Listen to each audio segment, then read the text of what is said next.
Saya pernah ditanya sama orang yang kuliah di Inggris, di Swiss, Gus, saya ini kan orang Indonesia tapi pengagum negara Swiss, Swedia, negara di sana itu makmur, terus tertib. Bagaimana saya tetap mencintai Islam yang secara lahir itu kadang-kadang beberapa negara Islam itu kacau. Ada seorang mahasiswa tanya gitu. Dia tanya cara ingat Allah, dia membela Islam kira-kira gitu. Terus saya berita, tak kasih tahu dia. Ketika Anda muji negara-negara itu makmur, sejahtera, itu sebetulnya tetap utang jasa terbesar itu sama Tuhan. Pejabat bisa apa ketika Allah misalnya nggak bikin air?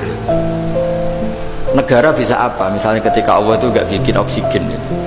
Tetap semua ketertiban itu karena kehendak Allah. Berarti utang jasa kamu di negara manapun tetap sama Allah, bukan pada yang lain. Bahwa ada hukum sosial manusia, oke lah, kedua, ketiga, dia harus terima kasih. Hanya dia sadar. Nah, masalahnya kita ketika di negara yang makmur gitu, pikiran kita, oh, presidennya hebat, menterinya hebat, tata sosialnya hebat. Oke, nggak apa-apa, muji manusia itu nggak apa-apa. Tapi tetap itu semua di bawah muji Allah Subhanahu wa Ta'ala. Ada air begini ciptaan Allah, ada oksigen sehat ciptaannya Allah. Sehingga muji pertama itu kepada apa artinya kehebatan manusia ketika ada gempa besar, ada likuifaksi, ada macam-macam. Nah, maksud saya ngaji di sini, ingat Allah itu dengan cara seperti itu. Sehingga ketika kita hidup di negara manapun, ya utang jasa pertama pikiran kita sama Allah Subhanahu wa Ta'ala. Tapi kalau enggak, kamu terjebak hukum adat tadi.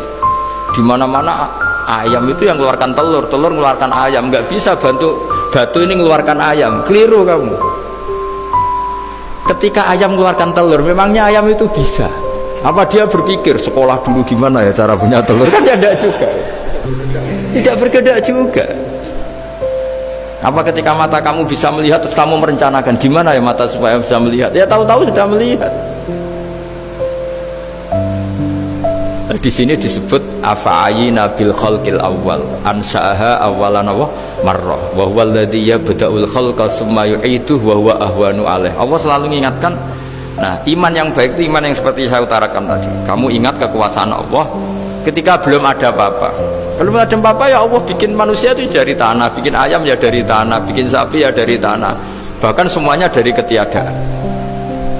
Nah, dengan iman seperti itu, nanti kalau kamu ngaji hadis, Nabi bisa mengeluarkan air dari apa? Dari jemarinya. Terus Nabi Ibrahim dibakar gak apa-apa. Nabi Soleh bisa mengeluarkan unta dari batu besar. Nabi Musa bisa menyibak laut hanya dengan tongkatnya. Itu semuanya kamu tidak jangka.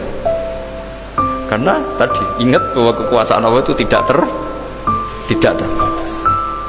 Itu cara iman yang benar. Sehingga nanti ketika kita mati juga gitu.